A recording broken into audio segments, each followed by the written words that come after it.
नमस्कार, स्वागत आहे तुमचं माझ्या यूट्यूब चॅनलवरती। तर आजची रेसिपी आहे भरलं वांग। तर एकदम साधे आणि सोप्या पद्धतीने आपण वांग करणार आहोत, झटपट तयार होणार। तर चला मग रेसिपीला सुरुवात करूया। आणि तुम्ही माझ्या चॅनलला अजून सबस्क्राईब केलं नसेल तर प्लीज सबस्क्राईब करा। चला तर मग सुरुवात करूया आपण रेसिपी बनवायला। तर इथं मी वांगे घेतले 4 ते 5। तर आता हे असे आपण मधून कट करून घेणार आहोत। तर आपल्याला पाहून घ्यायचे। तर या पद्धतीने आपण सर्व वांगे कट करून घेणार आहोत आणि लगेच आपण पाण्यात टाकणार आहोत। तर पाण्यामध्ये आपण थोडं मीठ घालून घेणार आहोत, म्हणजे वांगे काळे पडणार नाही त्यासाठी।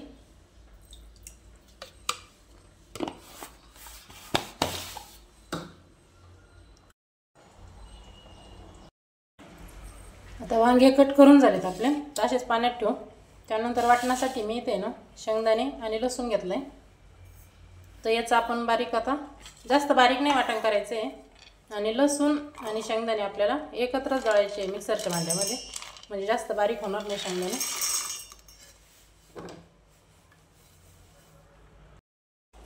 हे असं वाटण करून घ्यायचं आपल्याला, थोडंसं जाडसर। तर एकदम साध्या पद्धतीने आपण वांग्याची भाजी करणार आहोत। तर जास्त काही न घालता मी शेंगदाणे आणि लसूणच टाकणार आहे फक्त। तर त्याच्यामध्ये आपण मीठ मसाले घालून घेऊ। इथं चवीप्रमाणे मीठ घालायचे आपल्याला। त्याच्यानंतर मी याच्यात मसाले घातले, लाल तिखट, धना पावडर, हळद आणि थोडासा गरम मसाला घालणार आहे मी याच्यामध्ये। आणि जो आपण घरी बनवलाय मसाला तर तो घालायचा त्याच्यामध्ये। तर याच्यामध्ये थोडासा घरी बनवलेला मी मसाला घालते। तर आता हे आपण मिक्स करून घेऊ असं हाताच्या साहाय्याने।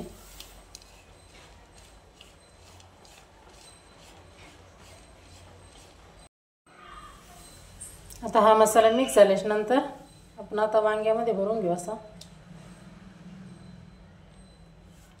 पूर्ण छान भरायचं आपल्याला या वांग्यामध्ये। तर असं सर्व वांग्यामध्ये आपण भरून घेणार आहोत मसाला।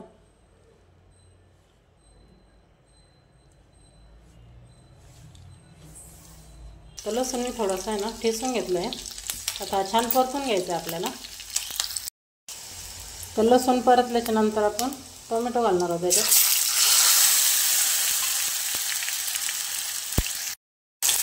तर टोमॅटो छान परतून द्यायचे आपल्याला, थोडं शिजेपर्यंत छान असं परतून घ्यायचे।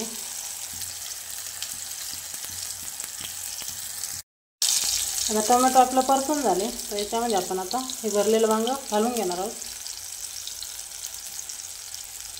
ते सगळे वांगे असे आता याच्यामध्ये घालून घ्यायचे आपल्याला।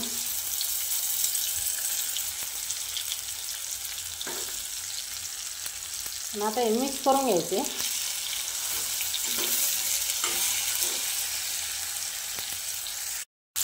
आता हे मिक्स झाल्याच्या नंतर आहे ना याच्यावर झाकण ठेवायचे आणि 2 ते 3 सेकंद पाणी न घालताच आपल्याला कमी गॅसवरती शिजवून घ्यायचं आहे छान असं। त्यानंतर आपण हा उरलेला मसाला पण घालणार आहोत त्याच्यामध्ये। पण 2 ते 3 सेकंद असंच आपण कमी गॅसवरती थोडंसं शिजवून घेणार आहोत। आता 2 ते 3 सेकंद झाले, आपण झाकण काढून घेऊ। थोडेसे वाफळून झाले आता छानपैकी। तर आता आपण याच्यात आहे ना थोडं पाणी घालून घेणार आहोत।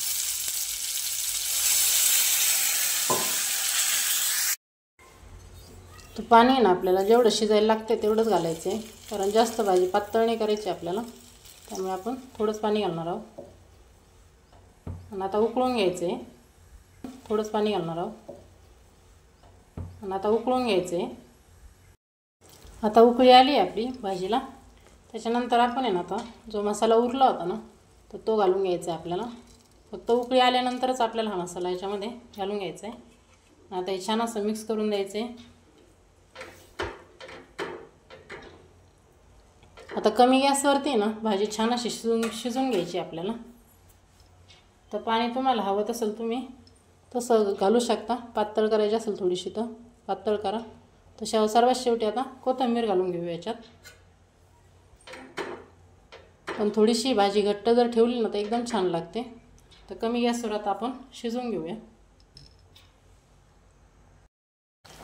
आता इथं आपली भाजी बनवून तयार झाली आहे. तर छान असं वांगं पण शिजलं आहे आपलं.